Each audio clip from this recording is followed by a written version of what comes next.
आप किसी टीवी धारावाहिक अथवा रश्मिरथी जैसे साहित्य पर मत जाइए और वेदव्यास की महाभारत का केवल सतही अध्ययन ही कर लीजिए, आपको पता चल जाएगा कि आप एक शेर की तुलना एक तेंदुए से कर रहे हैं। कर्ण एक बड़ा योद्धा और अच्छा धनुर्धारी था। उसने अपनी विजय यात्रा में आर्यावर्त के कई राजाओं को हराकर अपनी वीरता साबित की थी। हालांकि जीवन भर उसने अर्जुन से व्यर्थ का द्वेष रखा और उसे हराकर स्वयं को श्रेष्ठतर सिद्ध करने की कोशिश करता रहा, जो कि किसी भी युद्ध में, चाहे द्रौपदी स्वयंवर का युद्ध हो, विराट युद्ध हो या फिर कुरुक्षेत्र के युद्ध हो, वो स्वयं को अर्जुन से श्रेष्ठतर साबित नहीं कर सका। भीष्म अर्थात देवव्रत की वीरता और शक्ति का अनुमान तो आपको केवल एक घटना, अंबा प्रसंग, से ही लग जाएगा, जब अंबिका अंबालिका के स्वयंवर में उपस्थित आर्यावर्त के समस्त राजा महाराजा मिलकर भी अकेले भीष्म को नहीं हरा सके।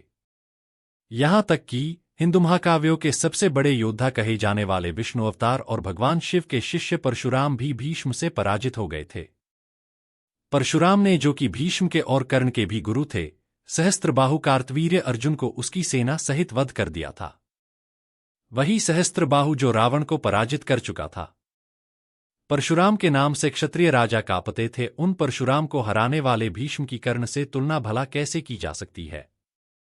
महाभारत युद्ध में उन्होंने अपनी वयोवृद्ध अवस्था के बावजूद 10 दिनों तक पांडवों की सेना में हाहाकार मचा रखा था, जबकि उनकी ये भी शर्त थी कि वे पांडवों का वध नहीं करेंगे और किसी दिव्यास्त्र का प्रयोग नहीं करेंगे।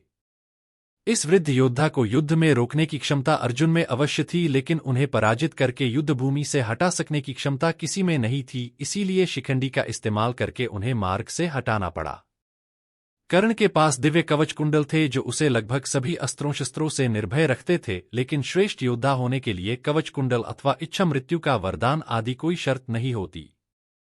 यदि होती तो कर्ण को धनुर्विद्या सीखने की जरूरत ही नहीं पड़ती और ब्रह्मास्त्र प्राप्ति के लिए अपने गुरु परशुराम से झूठ नहीं बोलना पड़ता।